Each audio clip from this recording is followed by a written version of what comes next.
ఉత్తరాఖండ్లో మరోసారి ఆకస్మిక వరదలు బీభత్సం సృష్టించాయి. చమోలి, రుద్రప్రయాగ, టిహరీ గఢ్వాల్, బాగేశ్వర్ జిల్లాలో మేఘ విస్ఫోటనం సంభవించింది. భారీ వర్షానికి కొండచర్యలు విరిగిపడి అనేక ఇళ్లు దెబ్బతిన్నాయి. చమోలి జిల్లా మోపాట గ్రామంలో ఇల్లు, పశువుల శాల మట్టి చర్యల కింద కూరుకుపోయాయి. ఈ ఘటనలో ఓ జంట మృతి చెందగా మరొకరు గాయపడ్డారు. రుద్రప్రయాగ్ జిల్లా బషు కేదార్ ప్రాంతంలో భారీ వర్షానికి పర్వతంపై నుంచి మట్టి చర్యలు విరిగిపడి పలు గ్రామాల్లో భారీ వర్షం సంభవించింది. ఈ ప్రకృతి విపత్తుల్లో మొత్తంగా 5 మంది మృతి చెందగా 11 మంది ఆచూకీ గల్లంతైంది.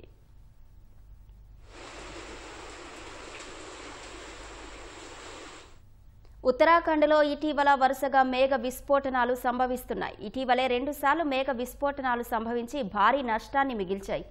తాజాగా రుద్రప్రయాగ్, చమోలి, టిహరీ గఢ్వాల్, బాగేశ్వర్ జిల్లాలో ప్రకృతి ప్రకోపించింది.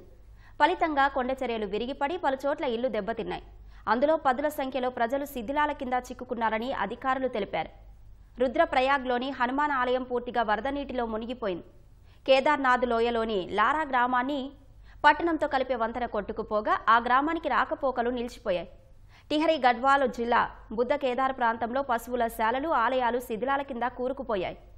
రుద్రప్రయాగ్లోని బాసు కేదార్, చమోలి జిల్లాలోని దేవల ప్రాంతంలో అనేక కుటుంబాలు వరదల్లో చిక్కుకుపోయాయి. నీరు ఉధృతంగా ప్రవహిస్తుండటంతో సహాయక చర్యలకు ఆటంకాలు ఎదురవుతున్నాయి.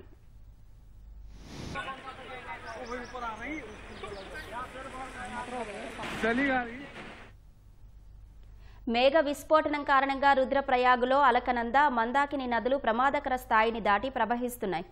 పలుచోట్ల ఉగ్రరూపం దాల్చాయి.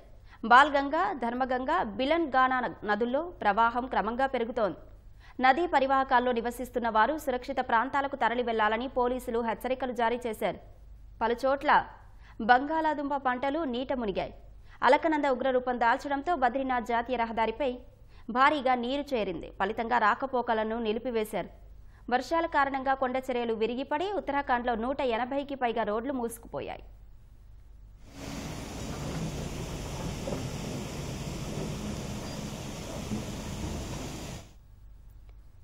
మేఘ విస్ఫోటనంపై ఉత్తరాఖండ్ సీఎం పుష్కర్ సింగ్ ధామీ విచారం వ్యక్తం చేశారు.